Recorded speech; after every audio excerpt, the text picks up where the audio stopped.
So, I want to introduce you to my friend Wyatt Flory here. He works for Regenerative, and we are here in New Mexico where he lives. He works for my friend Josh Bowman as well, both good friends of mine.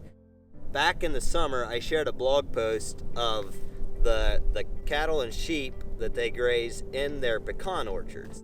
The other day you said something about the ultimate goal is livestock. Yeah. Getting livestock on the soil. That's like the last, so there's 5 soil health principles, and I don't know if I can remember them all off the top of my head, but armor the soil, keep the soil covered, keep a living root growing in the soil at all times, minimize soil disturbance, and then there's one more I'm forgetting, but the last one is integrate livestock grazing in the intensive way.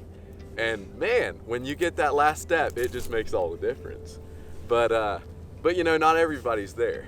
And so we just want to see if we can take one step in the right direction. If we can put out some humates, get carbon back into the system. If we can put out some biology and get a biological system going in the ground, in the soil, and then we start seeing earthworms, and then our disease pressure starts to go down. And our goal is, let's always ask ourselves the question, am I helping or hurting here? Am I helping the natural system God created and trying to grow that? And am I fostering life? Or are we doing something here with this decision that's going to take us downhill? So amazing how intricate God's created the soil. And the thing is our food nutrition all starts right here. And it's just that is what excites me the most.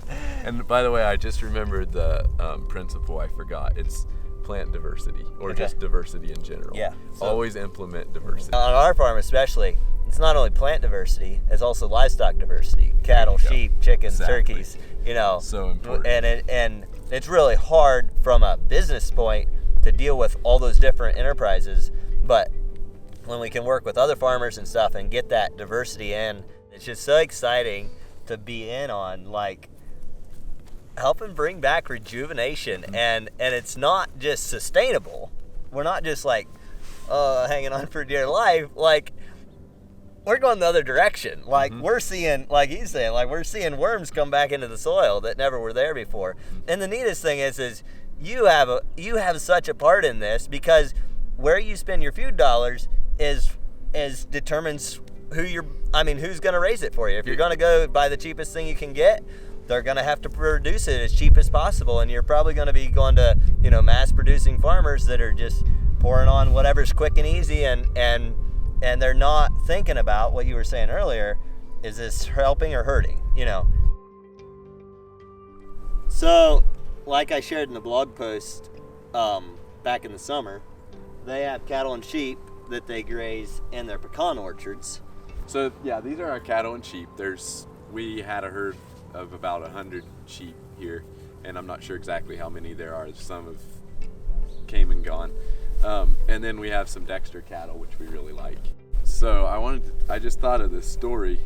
Last summer, Josh and I were out walking our fields, and we were walking some fields that had just been grazed about 2 weeks previous.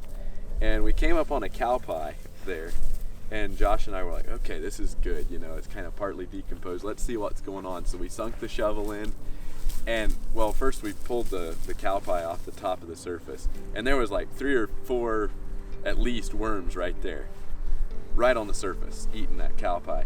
And we dug down with the shovel and turned that piece of soil over, and I kid you not, probably 2 or 3 dozen worms under there.